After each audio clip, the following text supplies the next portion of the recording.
Attends, tu as bien nettoyé ta pomme? Bien sûr, pourquoi? Parce que c'est plein de pesticides, tu sais. Est-ce que tu sais ce que c'est qu'un pesticide? Le mot pesticide est un anglicisme, il vient du mot peste en anglais que l'on traduit en français par ravageur, suivi du suffixe cide qui désigne le fait de tuer. C'est donc un produit qui va tuer ceux qui s'attaquent aux cultures. Et dans un sens encore plus large, on inclut généralement les produits qui vont aussi les repousser. Cette grande famille des pesticides, elle regroupe plusieurs catégories, les plus connues étant les herbicides, les fongicides et les insecticides. Mais on a aussi des rodenticides contre les rongeurs, des avicides contre les oiseaux, des mollusquicides, des acaricides, etc. Ces produits chimiques sont produits par des grands industriels comme Monsanto, Syngenta, Bayer, BASF, etc. Et ils sont de plus en plus liés à des problèmes sanitaires. Cancer, perturbations endocriniennes, atteintes neurologiques, autisme. Aujourd'hui, on accuse les pesticides d'un grand nombre de choses. Et pourtant, ces produits chimiques sont partout dans notre environnement, et même dans notre alimentation. Ici, par exemple, vous avez la composition chimique d'un produit de consommation courante. Conservateur E236, E296, arôme 2,5-diméthyle-4-hydroxy-2-H-furane 3-on. Vous connaissez la règle, si vous ne pouvez pas le prononcer, il vaut mieux pas le consommer. Alors avant je parlais de pesticides, ici c'est plutôt des additifs. Mais ça n'en reste pas moins des produits chimiques. Pire, regardez l'ingrédient principal, c'est du DHMO à 90%. DHMO, c'est l'acronyme de Dihydrogen Monoxide, soit monoxyde de dihydrogène en français.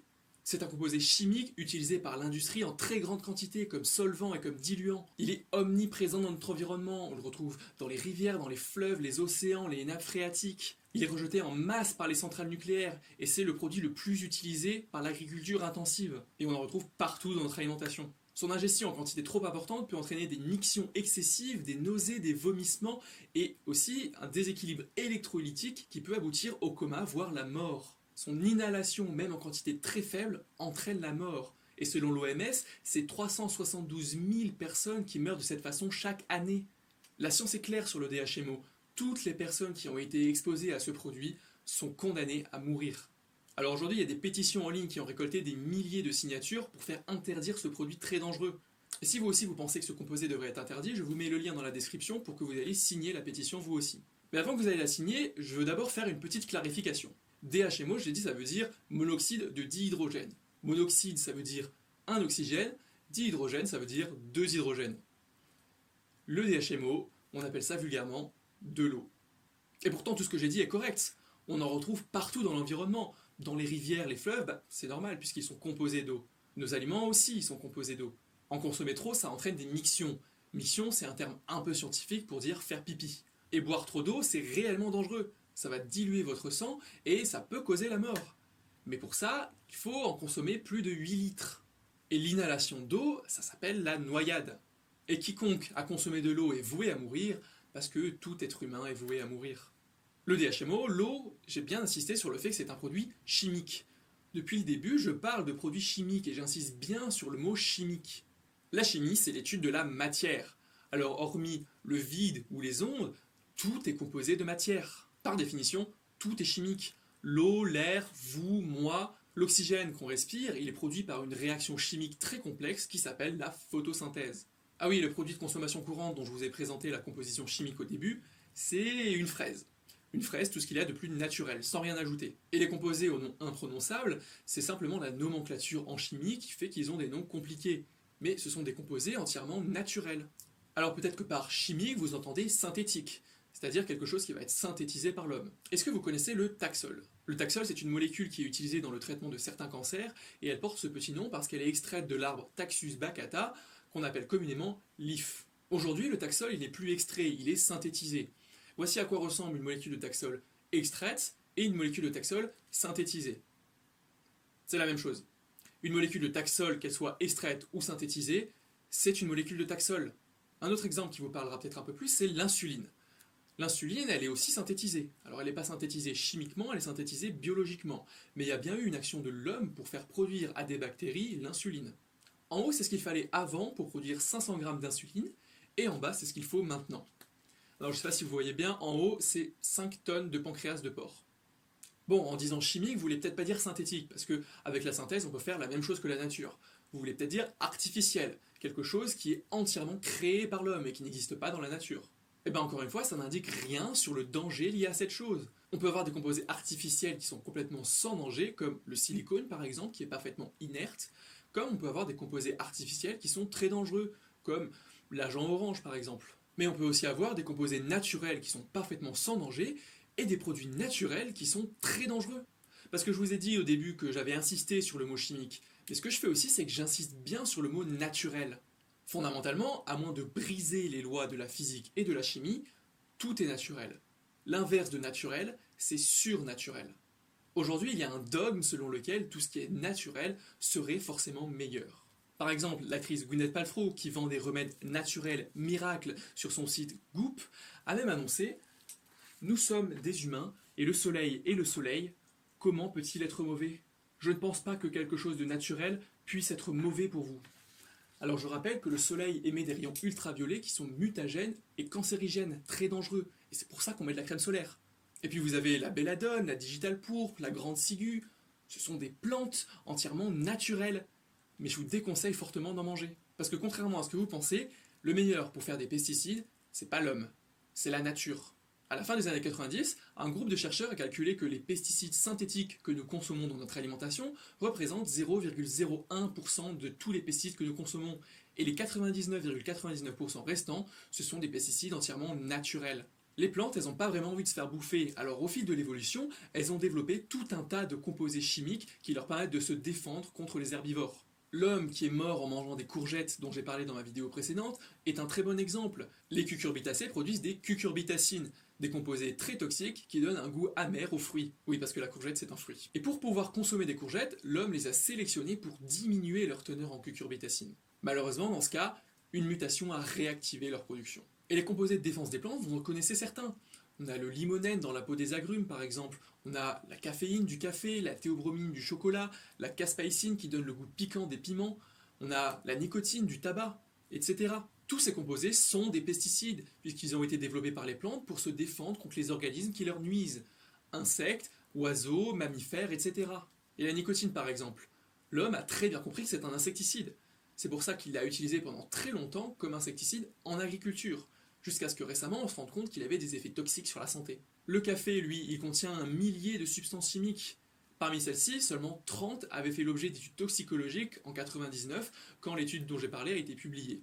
Parmi ces 30, 21 sont cancérigènes chez le rat. Alors ça ne veut pas dire que c'est forcément transposable à l'homme, mais si on avait les mêmes régulations sur les pesticides de synthèse que sur les pesticides naturels, eh bien, beaucoup de pesticides naturels ne passeraient pas les tests, et une grande majorité de notre alimentation ne serait pas autorisée. Pour le café, une seule tasse de café contient autant de pesticides naturels que de pesticides de synthèse que nous consommons en une année. Et ça, c'est seulement si on considère les 21 cancérigènes identifiés. Ça fait 970 molécules qui n'ont pas été étudiées et qui sont potentiellement cancérigènes sans qu'on le sache. Les pesticides, ils sont partout. Mais est-ce qu'on doit les craindre? Si les plantes ont développé ces systèmes de défense au fil de l'évolution, l'homme aussi il a évolué. Et au fil de son évolution, l'homme a développé des mécanismes biologiques qui lui permettent de résister à ces composés. Et ces mécanismes, ils agissent sur un très grand nombre de composés, pas seulement ceux auxquels on a été confronté et auxquels on se serait adapté. Par exemple, le thé, le café, le cacao sont des plantes que nous consommons depuis très peu de temps, et l'évolution est trop lente pour qu'on ait développé des défenses spécifiques contre ces plantes. Nos défenses, elles sont globales et elles vont nous protéger de tout un tas de molécules, qu'elles soient naturelles ou qu'elles soient synthétiques. Alors, je vous parlais du monoxyde d'hydrogène tout à l'heure. Je pense que vous êtes d'accord avec moi pour dire qu'interdire l'eau parce qu'elle comporte des dangers, c'est ridicule. Et pourtant, quand je vous ai exposé tous ces dangers, vous étiez peut-être prêt à signer la pétition. Le danger lié à l'eau, il existe bien. Mais ce qu'il faut comprendre, c'est la différence entre le danger et le risque. Il y a un danger lié à l'eau parce que ça peut nous tuer, mais seulement il n'y a pas de risque. Le risque, c'est le danger couplé à l'exposition. On peut mourir en buvant trop d'eau, mais seulement il faut en boire 8 litres. Si on en boit de manière raisonnée, alors l'exposition elle est minime et donc le risque est minime. Et bien c'est exactement la même chose pour les pesticides. Les quantités retrouvées dans notre alimentation sont tellement faibles que l'exposition est infime et le risque est donc infime. Une étude récente a montré que le risque lié à la consommation de pesticides dans toute notre vie est équivalent à boire un verre de vin tous les 7 ans. Et ça, c'est seulement comparé à l'alcool. Imaginez comparé à la cigarette. Tout comme 8 litres de monoxyde d'hydrogène peuvent vous tuer, n'importe quoi peut vous tuer. Comme disait Paracels, tout est poison et rien n'est sans poison. C'est la dose qui fait le poison. Et pour les pesticides dans notre alimentation, la dose, elle est infime. Alors si vous regardez France 2 le 2 février 2016, vous êtes peut-être tombé sur l'émission Cache Investigation et vous avez peut-être entendu ceci.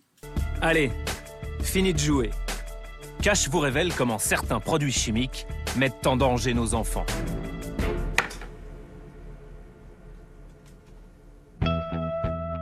Il y a un an, notre enquête commence avec un chiffre.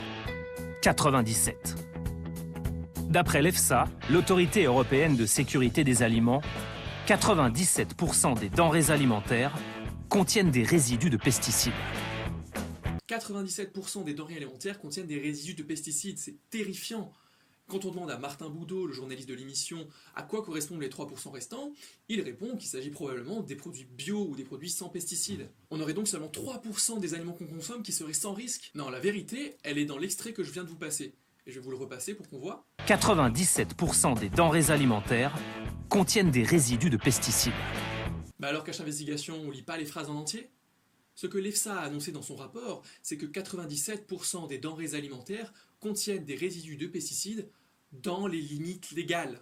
En réalité, c'est exactement l'inverse de ce que prétend l'émission Cache Investigation. Et les 3% restants, ce sont les aliments qui ont dépassé les limites légales. C'est dommage, sachant que toute l'émission est basée sur ce chiffre. Comme je l'ai dit, en citant Paracels, c'est la dose qui fait le poison. C'est pour ça que l'EFSA ou l'ANSES et toutes les autorités de sécurité sanitaire dans le monde exigent des données toxicologiques sur les produits chimiques. Ces agences, elles vont regarder les doses à partir desquelles on commence à avoir des symptômes liés à la molécule. À partir de cette dose, ils vont prendre une marge d'un facteur 100 voire 1000 et fixer la dose journalière admissible.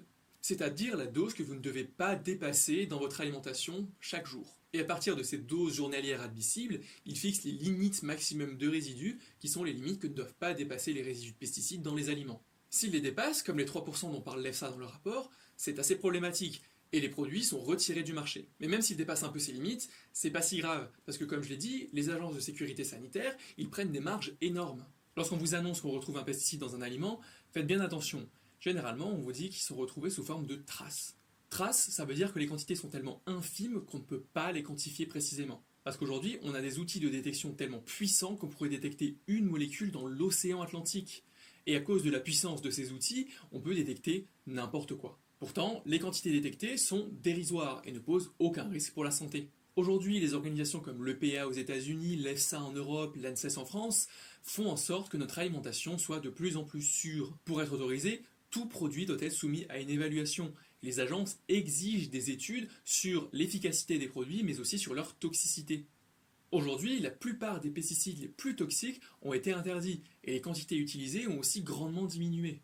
Cache Investigation, encore eux, nous ont récemment annoncé que les quantités de pesticides utilisés ont augmenté de 6% entre 2009 et 2016. Eh bien c'est vrai, mais c'est malhonnête d'oublier que c'est toujours 2 fois moins que les quantités utilisées en 99. Il est temps d'arrêter d'avoir peur de ce que nous consommons. Ah oui, et si on lave les fruits et légumes avant de les consommer, c'est pas pour les pesticides. Les pesticides, encore une fois, ils sont dans des quantités infimes. Et puis, ils sont dans tout le fruit, pourquoi que sur la peau? Non, si on les lave, c'est parce qu'avant de les acheter, ils sont sur des étals. Et sur les étals, il y a les gens qui viennent les tâter avec leurs mains dégueulasses pour vérifier qu'ils sont bien mûrs. Et si on nettoie les fruits, c'est pour éviter les salmonelles, les Escherichia coli, etc. Et ça, c'est encore plus important quand les produits sont bio. Parce que les produits bio, ils sont fertilisés avec du caca. Mais ça, on en parlera dans la prochaine vidéo.